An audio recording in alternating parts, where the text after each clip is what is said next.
Hello student, welcome to દીવર class. વિદ્યાર્થી મિત્રો, હું છું તમારો મેન્ટર શિક્ષક હિમાંશુ સરદારા સર.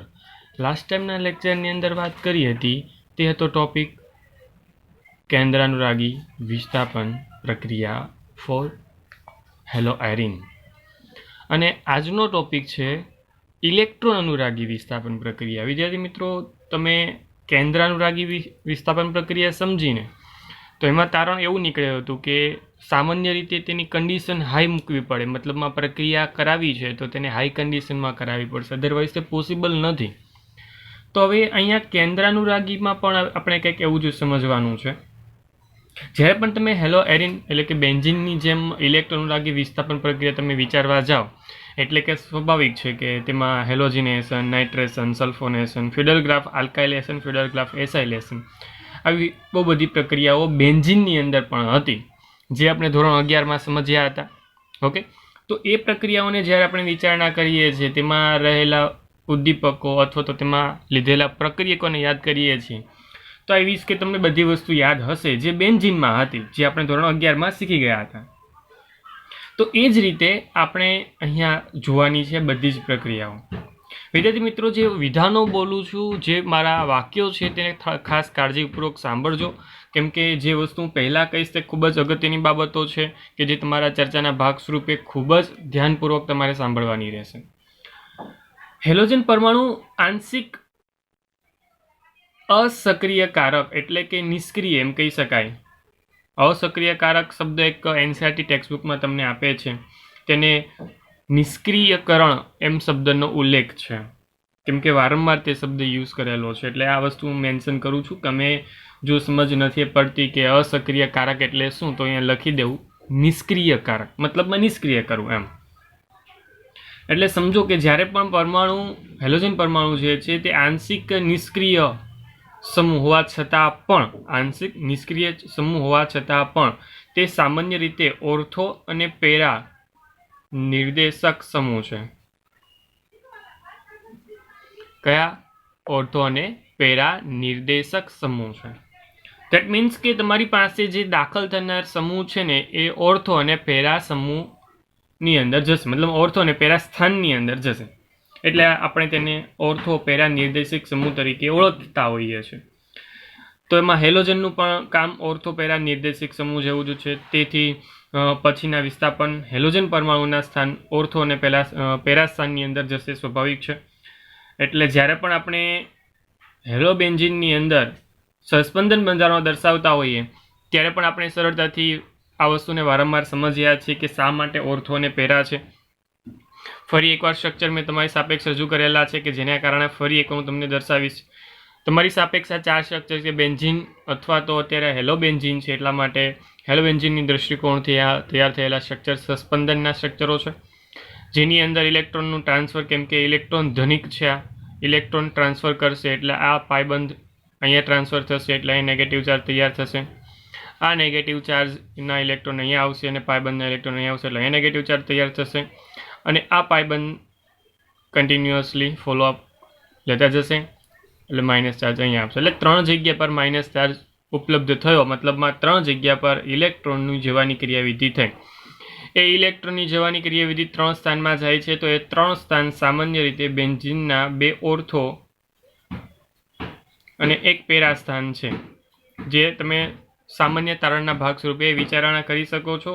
આ 2 ઓર્થો સ્થાન છે ને આ પેરા સ્થાન છે. આ ઓબ્ઝર્વેશન બધા તમે લઈ લીધા છે, એટલા માટે આપણે તેને ઓર્થો પેરા નિર્દેશક સમૂહ કહીએ છીએ. પરંતુ વિદ્યાર્થી મિત્રો, યાદ રાખવાનું એ પણ સાથે છે કે સહસંબંધના કારણે મેટા સ્થાન કરતાં ઓર્થો અને પેરા સ્થાન પર ઇલેક્ટ્રોનની ઘનતા વધી જાય છે, માઇનસ ચાર્જ આવે છે, જો ઘનતા વધે છે. સાથે સાથે અહીંયા જે અસરો ઉત્પન્ન થતી હોય, જેમ કે પ્રેરક અસર છે, તો આ પ્રેરક અસરને કારણે પણ બેન્ઝીન વલયમાંથી જે પણ ઇલેક્ટ્રોન છે એ ક્લોરીન તરફ અથવા તો હેલોજન તરફ ખેંચાયેલા હોય. ધેટ મીન્સ કે સમજો કે નોર્મલ તમારી પાસે બેન્ઝીન છે, તો આમાં એક ચોક્કસ વલય છે, ઇલેક્ટ્રોનનું વાદળ છે, અને ઇલેક્ટ્રોનનું વાદળ છે એટલા માટે બધી ક્રિયાશીલતા, જેટલા પણ 6 કાર્બનની ક્રિયાશીલતા સમાન છે. પરંતુ અહીંયા કોઈ હેલોજન સમૂહ મૂકી દો. હવે તમે બધા જાણો છો કે હેલોજનની વિદ્યુતઋણતા વધુ છે, એટલે કે એને આકર્ષણ કરવાની એક એબિલિટી છે તેની પાસે. એટલે સરળતાથી શું કરશે, તે પોતાની તરફ ઇલેક્ટ્રોનને ખેંચી લેશે. એટલે ઇલેક્ટ્રોન જે છે વલયના તે પણ ખેંચાયેલા રહેશે. કોની તરફ? હેલોજન તરફ, જેને આપણે પ્રેરક અસર બોલીએ છીએ. અને આપણે સામાન્યમાં તીર મારીને ધોરણ 11ની અંદર આપણે દર્શાવેલા છે પ્રેરક અસર આ વસ્તુ છે, જેને -I અસર પણ કહેવામાં આવે છે. તો -I અસરને કારણે શું થાય છે વિદ્યાર્થી મિત્રો? ખાસ કાળજીપૂર્વક સાંભળજો. -I અસરને કારણે જે પણ વલયના ઇલેક્ટ્રોન છે તે હેલોજન તરફ ખેંચાયેલા રહે છે.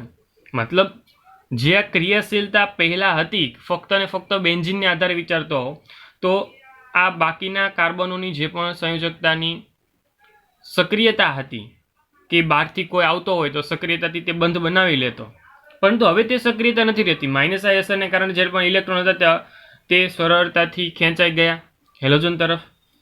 એટલા માટે વલય જે છે ખેંચાઈ લેવાને કારણે બેન્ઝીનની સરખામણીમાં આ વલય થોડી માત્રામાં નિષ્ક્રિય બને છે.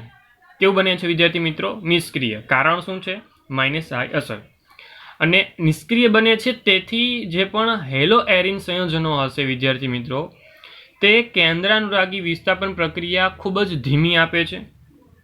લાસ્ટ ટાઈમ વાત કરી કેન્દ્રાનુરાગી પ્રક્રિયા, એમાં તો બહુ જ ઓછી શક્યતાઓ છે કે જે પ્રક્રિયા પોસિબલ થાય, પરંતુ આ પ્રક્રિયાઓ ધીમી આપે છે. નથી આપતું એમ અહીંયા આવતું જ નથી, કહેતો પણ નથી હું. પ્રક્રિયા ધીમી આપે છે, મતલબમાં જ્યારે પણ પ્રક્રિયા આપણે કરીશું ને તો યોગ્ય ઉદ્દીપક અથવા તો ચોક્કસ પ્રકારની કન્ડિશનને ધ્યાનમાં લઈને આપણે વાત કરવાના છે. ધેટ મીન્સ કે પ્રક્રિયા ધીમી છે અને બેન્ઝીનની સરખામણીમાં ઉગ્ર કન્ડિશન આપશો એટલે પ્રક્રિયા પોસિબલ થઈ જશે. એ વસ્તુ આવશ્યક છે. અને તમારી સાપેક્ષ જોતા તમને સમજ પડી જ ગઈ છે. બહુ બધી પ્રક્રિયાઓ મેં તમારી સાપેક્ષ રાખી છે. બહુ બધી એટલે કુલ 5 પ્રક્રિયા તમારી સાપેક્ષ મેં રાખી છે કે જેની અંદર હેલોજિનેશન, નાઇટ્રેશન, સલ્ફોનેશન, ફિડરગ્રાફ આલ્કાઇલેશન અને ફિડરગ્રાફ એસાઇલેશન, આમ કુલ તમારી પાસે 4 રાખીશ, પણ એમાં ફિડરગ્રાફ આલ્કાઇલેશન અને એસાઇલેશન એમ 2 અલગ અલગ છે, એટલે હું કુલ 5 કહું છું. હવે ખાસ કાળજીપૂર્વક સાંભળો તો એમ જ કહીશ કે અહીંયા સ્વાભાવિક છે કે જે પેરા સ્થાન છે ને તેની નિપજ મુખ્ય નિપજ તરીકે આવે, કેમ કે તે સંમિત બને. અને સંમિત બનતો હોય ને એટલે સ્વાભાવિક દ્રષ્ટિકોણ એવું છે કે તેની સ્થાયીતા વધી જાય. ઓર્થો કરતાં પેરા સ્થાનની સ્થાયીતા વધી જાય, અને ઓર્થો કરતાં પેરા સ્થાનની સ્થાયીતા વધતી હોય એટલા માટે તેની નિપજ વધુ માત્રામાં મળે છે. ઓકે, તો જ્યારે પણ તમે નિપજ બનાવો છો એક સિમ્પલ ફોર્મ્યુલા છે કે ઓર્થો અને પેરા સ્થાનમાં એન્ટર કરાવવાનો છે, પરંતુ દર વખતે જે વસ્તુ યુઝ કરીએ છીએ તે જ હેલોજિનેશન છે. તો હેલોજિનેશનમાં આપણે નિર્જર FeCl3 નો યુઝ કરીએ છીએ, સાથે Cl2 યુઝ કરીએ છીએ, એટલે પેરા અને ઓર્થો સ્થાનમાં એન્ટર થશે. ઓકે, નાઇટ્રેશન છે એટલે HNO3 અને સાંદ્ર સલ્ફ્યુરિક એસિડ એટલે ઓર્થો અને પેરા સ્થાનમાં જશે. ક્લિયર વસ્તુ? મેં તમને કહ્યું તે મુજબ મુખ્ય નિપજ કઈ છે? પેરા સ્થાનવાળી હોય તે. નામકરણ સાથે મેં આપ્યા છે, નામકરણ વાંચતા જજો. સલ્ફોનેશન છે તો સાંદ્ર સલ્ફ્યુરિક એસિડ કાફી છે. જે પણ ઓર્થો અને પેરાસ્થાનમાં જાય છે પેરાસ્થાનવાળું મુખ્ય છે, એટલે પણ ખાસ જોવાનું. ફિડરગ્રાફ આલ્કાઇલેશન, એસાઇલેશન. આલ્કાઇલેશન એસાઇલેશનમાં શું ફેર છે? આલ્કાઇલેશનમાં નિર્જલ AlCl3 ની હાજરીમાં CH3Cl રાખવાનું છે. ઓકે, અને એસાઇલેશનમાં CH3COCA3 રાખવાનું છે. એટલે આ વસ્તુ ખાસ કાળજીપૂર્વક તમારે નોટ ડાઉન કરવાની છે કે અહીંયા CH3COCl નથી. ઓકે, કેમ કે એ એટલો ફેરફાર એસાઇલેશન શબ્દને અનુલક્ષીને કામકાજ આપે છે. મુખ્ય નિપજ તરીકે તો પેરા જ મળવાની છે, પરંતુ જે નિપજ બને છે તેમાં આમાં ફક્ત CH3 લાગે છે અને આમાં COCH3 લાગે છે. એટલે નામકરણ બહુ જ અગત્યનું બની જાય છે. આ શબ્દ બની જાય છે એસિટોફિનોન. શું બની જાય છે વિદ્યાર્થી મિત્રો? એસિટોફિનોન. ક્લિયર? એટલે આમાં કાળજીપૂર્વક જો વિચારવા જઈએ તો એકદમ સિમ્પલ વસ્તુ છે. જ્યારે પણ તમારે નિપજ ઓર્થો અને પેરાસ્થાનમાં જોતી છે અને હેલોજન હાજર છે તો તમને સરળતાથી આ ઇલેક્ટ્રોન અનુરાગી વિસ્થાપન પ્રક્રિયા દ્વારા તમે સરળતાથી બનાવી શકશો. That's it. એકદમ સિમ્પલ વસ્તુ હતી. તમે કુલ 5 પ્રક્રિયાના જે પણ રિએજન્ટ છે તેને યાદ રાખો, અને આ 5 પ્રક્રિયાને ખાસ કાળજીપૂર્વક તમારે નોટ ડાઉન કરીને રાખવી પડશે, કેમ કે વારંવાર એરોમેટિક સ્ટ્રક્ચરોની અંદર આ પ્રક્રિયાઓ નોટ ડાઉન થશે, વારંવાર આવશે, કેમ કે અહીંયા સમૂહ બદલાય. અત્યારે હેલોજન છે, હેલોજન ન હોય તો સ્વાભાવિક છે કે ફિનોલ, આલ્ડિહાઇડ, એસિડ 1 by 1 બધા જ આવવાના છે. આપણે ક્રિયાશીલ સમૂહ તો બધા જ ભણવાના છે. તો એ બધા જ ભણવાની સાથે સાથે એક વસ્તુ ક્લિયર છે કે આ ઇલેક્ટ્રોન અનુરાગી વિસ્થાપન પ્રક્રિયા અહીંયા થવાની છે, તે આવી જ રીતે થશે. વિદ્યાર્થી મિત્રો, તમારી સાપેક્ષ એક નાનો સવાલ ડિસ્કસ કરવા માંગીશ હજી પણ હું આ જ પ્રક્રિયાના સંદર્ભમાં, કે સામાન્ય રીતે જે પણ સમજો તો તમારી પાસે બેન્ઝીન અને તેના પર જો રહેલું છે ચોક્કસ માત્રાની અંદર ક્લોરીન Cl જે ઇલેક્ટ્રોન ધનિક છે. ઓકે, તો જ્યારે પણ કોઈ એક એવો સમૂહ એન્ટર થવા માગે છે જે ઇલેક્ટ્રોન પોઝિટિવ ચાર્જેસ છે, એટલે આપણે એમ કહીએ છીએ ઇલેક્ટ્રોન આકર્ષક સમૂહ. ક્લોરીન એક ઇલેક્ટ્રોન આકર્ષક સમૂહ છે, તેમ છતાં પણ ઇલેક્ટ્રોન અનુરાગી વિસ્થાપન પ્રક્રિયાઓમાં તે ઓર્થોપેરા નિર્દેશક છે. ફરી એકવાર બોલું છું, જે ક્લોરીન છે ને એ સામાન્ય રીતે ઇલેક્ટ્રોન આકર્ષક સમૂહ. ઓકે, જો ઇલેક્ટ્રોન આકર્ષક સમૂહ છે તો પણ તે ઇલેક્ટ્રોન અનુરાગી વિસ્થાપન પ્રક્રિયામાં ઓર્થો અને પેરા નિર્દેશક છે. આવો સવાલ પૂછવામાં આવે તમને, તેનું રીઝન શું છે? તો સરળતાથી કહી શકાય છે કે આપણે થોડી વાર પહેલા જ સમજ્યું પ્રેરક અસર, કે જેને કારણે આખું વલય જે છે તે નિષ્ક્રિય બની જાય બેન્ઝીનની સરખામણીમાં. કેમ કે જે પણ વલયના ઇલેક્ટ્રોનો છે તે પ્રેરક અસરને કારણે ખેંચાઈ આવે. ઓકે, તો સ્વાભાવિક છે કે પ્રેરક અસરને કારણે જ્યારે પણ કોઈ વલયના ઇલેક્ટ્રોનો ખેંચાઈ આવે છે તો બાકીના વલયના કાર્બન જે છે તે નિષ્ક્રિય બને છે. ઓકે, જે વસ્તુ આપણે થોડી વાર પહેલા જ સમજ્યા. તો જ્યારે પ્રેરક અસરના કારણે ઇલેક્ટ્રોન ખેંચાઈ આવેલા છે અને તે જગ્યા પર જો સસ્પંદન વિચારતા હોઈએ તો ઇલેક્ટ્રોન મુક્ત કરે અને પ્રેરક અસરના કારણે જે પણ ક્લોરીન ઇલેક્ટ્રોન અનુરાગી વિસ્થાપન પ્રક્રિયા દરમિયાન બનતા મધ્યસ્થી કાર્બોકેટાયનની સ્થાયીતામાં પ્રવેશે છે. ધેટ મીન્સ હું સ્ટ્રક્ચર દ્વારા સમજાવું એટલે તમને વધુ સરળતાથી સમજ પડશે. તમારી પાસે આ સ્ટ્રક્ચર હતું કે જેની અંદર ક્લોરોબેન્ઝીન છે. હવે ક્લોરોબેન્ઝીનના જે પણ ઇલેક્ટ્રોનો છે તેને કાળજીપૂર્વક દર્શાવવા જાવ એટલે સ્વાભાવિક છે તમે બધા જાણો છો તે મુજબ તમારી પાસે આ E+ છે. જોજો કાળજીપૂર્વક, જે E+ છે ને સ્વાભાવિક છે કે તે ઇલેક્ટ્રોન દાન કરવા માટે પ્રેરાયેલો છે, એટલે પાયબંધના ઇલેક્ટ્રોનો જે છે તે E+ પાસે જાય. હવે તીર મારવાની સિસ્ટમ તો તમને યાદ હોવી જોઈએ. તીર કઈ રીતે મારી શકાય? જ્યાંથી જ્યાં ઇલેક્ટ્રોન જાય છે તે તરફનું તીર હોય. ઓકે, એટલે પાયબંધના ઇલેક્ટ્રોન જે છે ને તે સામાન્ય E+ પાસે જવાના છે. ધેટ મીન્સ તમારી પાસે જે પણ પ્રકૃતિ છે આ જેમની તેમ છે. અહીંયા પ્રેરક અસરને કારણે હું તીર મારું છું, ક્લિયર? અને અહીંયા પોઝિટિવ ચાર્જ થશે અને અહીંયા નેગેટિવ ચાર્જ થવો જોઈતો હતો અને એ નેગેટિવ ચાર્જ સાથે જોડાઈ ગયો છે અહીંયા હવે તમારો E. અહીંયા યોગ્ય હાઇડ્રોજન તો છે, એ હાઇડ્રોજનને ઉલ્લેખનીય રીતે દર્શાવતો નથી. આ વસ્તુ ક્લિયર છે કે તમારી પાસે પ્રેરક અસરને કારણે મધ્યવર્તી કાર્બોકેટાયન અસ્થિરતા પામે છે. આ છે શું? તો કે કાર્બોકેટાયન. અને કેવો થઈ જાય છે? તે અસ્થાયી. કારણ એક જ છે, શું? પ્રેરક અસર. કેમ પ્રેરક અસર વારંવાર બોલું છું? તો સિમ્પલ લોજિક છે કે જે પ્રેરક અસર છે તેને કારણે જ આ કાર્બોકેટાયન ઉત્પન્ન થાય છે અને આ કાર્બોકેટાયન જે છે તે સામાન્ય રીતે અસ્થિર છે. મતલબમાં સસ્પંદનની પ્રકૃતિમાં તે યોગ્ય ઇન્વોલ્વ થવો જોઈએ. એટલે સસ્પંદનના કારણે હેલોજન કાર્બોકેટાયન સ્થાયી બનશે. હવે અહીં જો સસ્પંદન મેં હજી બતાવ્યું નથી એટલે હું હજી બોલું છું અસ્થાયી. ઓકે, હવે સસ્પંદન થાય છે એટલે સસ્પંદન થતું હોય તો આપણે વિચારતા હોઈએ કે કોઈ પણ પ્રકૃતિ સ્થાયીતા તરફ આગળ વધે. એટલે સસ્પંદનના કારણે હવે સમજો ખાસ કાળજીપૂર્વક, પ્રેરક અસરને કારણે આ અસ્થાયી બન્યો છે અને સસ્પંદનના કારણે હેલોજન કાર્બોકેટાયનને સ્થાયી બનાવે છે. અને આ અસર ઓર્થો અને પેરા સ્થાનમાં વધુ પ્રબળ જોવા મળશે કે જેને કારણે સસ્પંદનના કારણે પ્રેરક અસર વધુ પ્રબળ હોય. ફરી એકવાર બોલું છું, સસ્પંદન અને પ્રેરક અસર આ બે પ્રકૃતિ તમને જોવા મળે છે. તો સસ્પંદન અને પ્રેરક અસર આ બંને એક પોતાનું સામાન્ય લાક્ષણિકતા સ્ટ્રક્ચરની અંદર દર્શાવે છે. આનું કામ શું છે? તો કે કાર્બોકેટાયનની અસ્થિરતા. આનું કામ શું છે? કાર્બોકેટાયનની સ્થિરતા. ઓકે, પરંતુ અહીંયા જેની અસર વધુ માત્રામાં છે ને તે જીતી જશે. મેં તમને લાસ્ટ ટાઈમ જ વાત કરી કે પ્રક્રિયા એક રેસમાં આગળ વધતી હોય. હવે અહીંયા પણ એના જેવું જ છે કે જે પ્રક્રિયકમાં રેસમાં આગળ જતો હોય, જે અસર આમાં જીતવાની છે, એ તમારું કામકાજ સફળતાથી સમજાવશે. તો અહીંયા ક્લિયર વસ્તુ છે કે સસ્પેન્શન કરતાં પ્રેરક અસર વધુ પ્રબળ છે. વધુ પ્રબળ હોય અને તેથી જ એમ કહી શકાય છે કે ચોખ્ખો ઇલેક્ટ્રોન ઘટાડો તમને સ્ટ્રક્ચરની અંદર જોવા મળશે અને પરિણામે આખું ચોખ્ખું નિષ્ક્રિયકરણ ઉત્પન્ન થાય છે.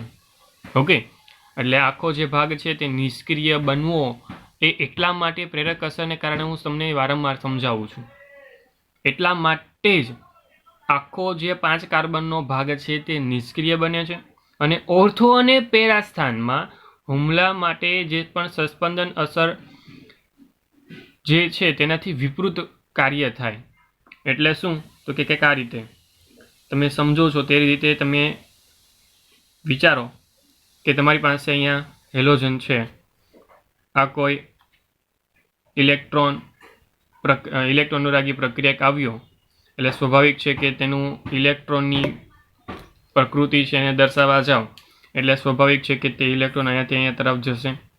એટલે સ્વાભાવિક છે કે પ્રક્રિયા આગળ તરફ વધે. એટલે એક સિમ્પલ લોજિકના ભાગ સ્વરૂપે અહીંયા પોઝિટિવ અને અહીંયા 2 જગ્યા પર બંધ બતાવું, Cl અહીંયા E, પરંતુ આ પહેલો ભાગ બંધ તોડવાનો ભાગ હતો. એટલે આપણે અહીંયા બીજી પ્રકૃતિ સાથે દર્શાવીએ કે જે ઇલેક્ટ્રોનો છે એ ઇલેક્ટ્રોનો આ બંધ તરફ આવી જાય એટલે અહીંયા ડબલ બંધની પ્રકૃતિ તૈયાર થાય અને આ જે પ્રકૃતિ તૈયાર થઈ છે એને આપણે ઓર્થો સ્થાન પર હુમલો કહીશું.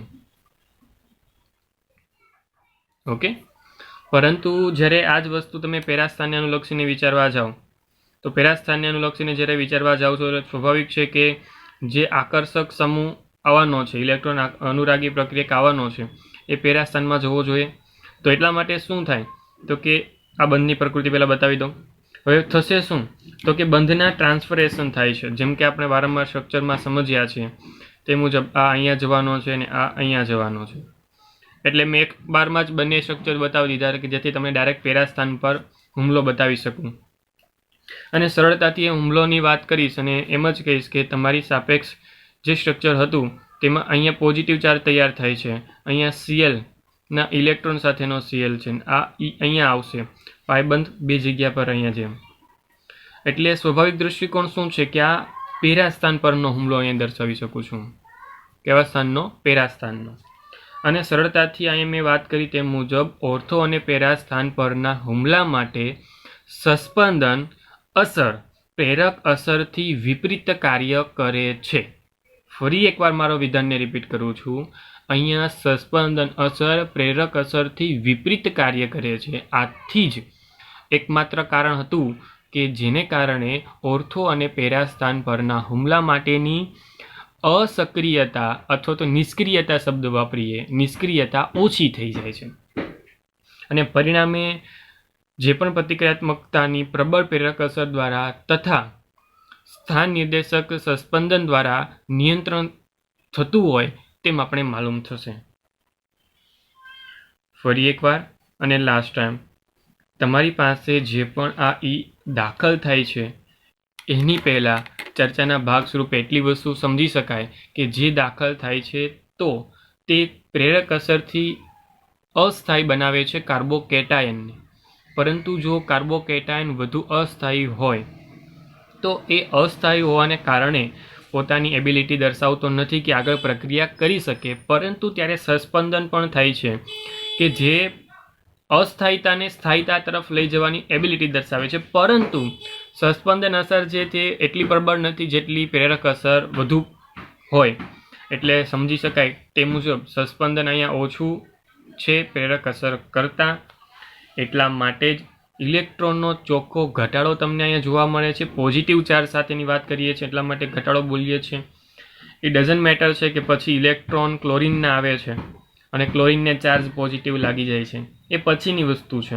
પરંતુ અહીંયા ઇલેક્ટ્રોનનો ઘટાડો બેન્ઝીન વલય માટે વિચારતા હોઈએ તો એ દર્શાવી છે.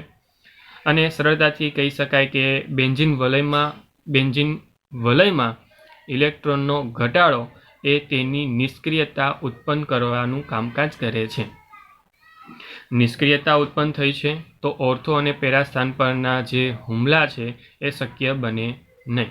પરંતુ જે સસ્પંદન અસર પ્રેરક અસરથી વિપરીત કાર્ય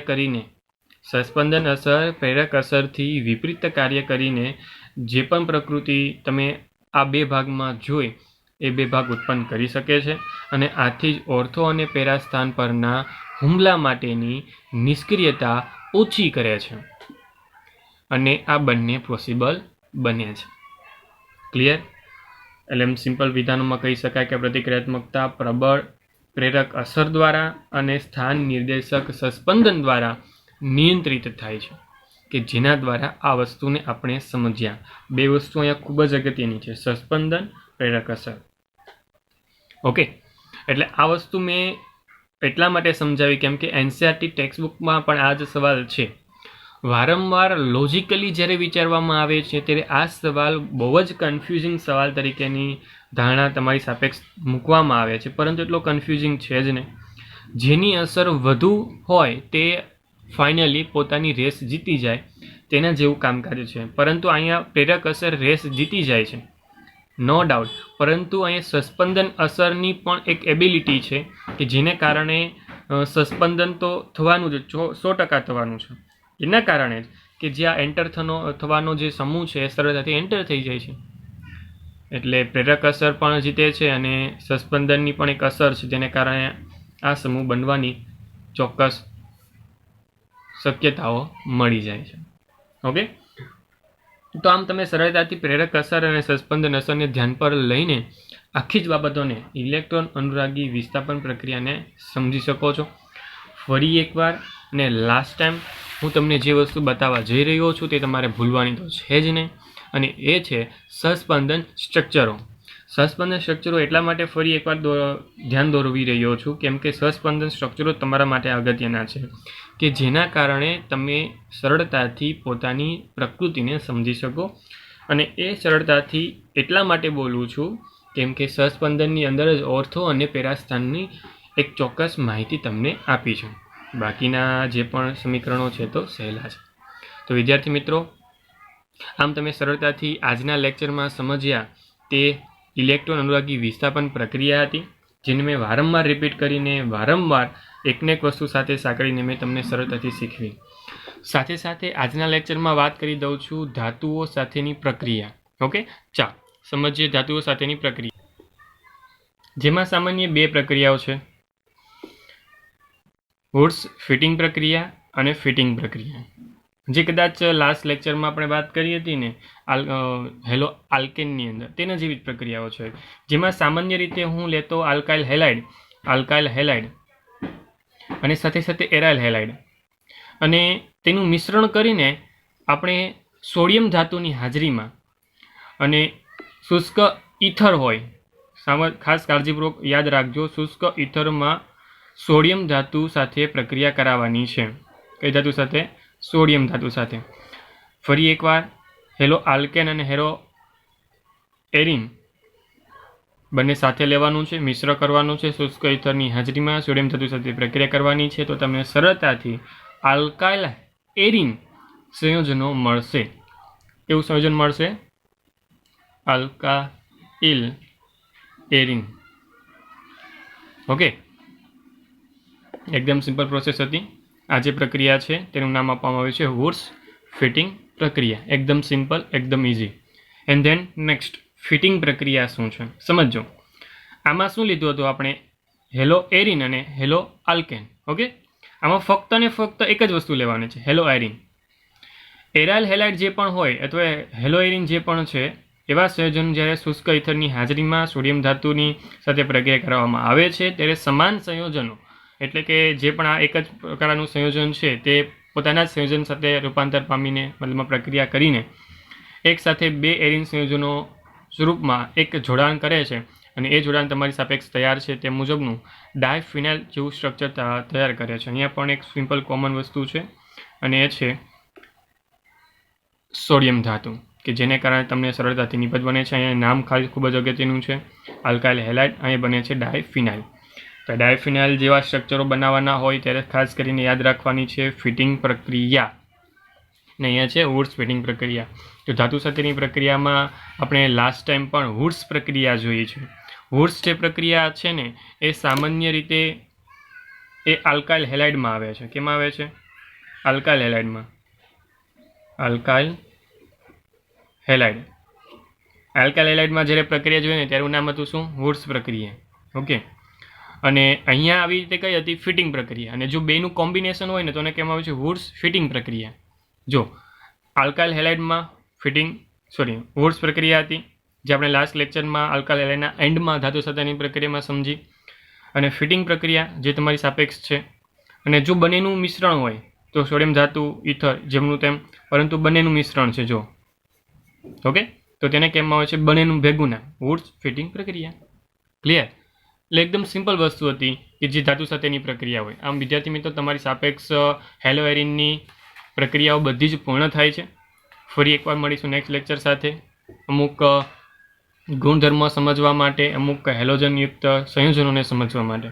ત્યાં સુધી મને રજા આપો. હું છું તમારો મેન્ટોર શિક્ષક હિમાંશુ સરદારા સર.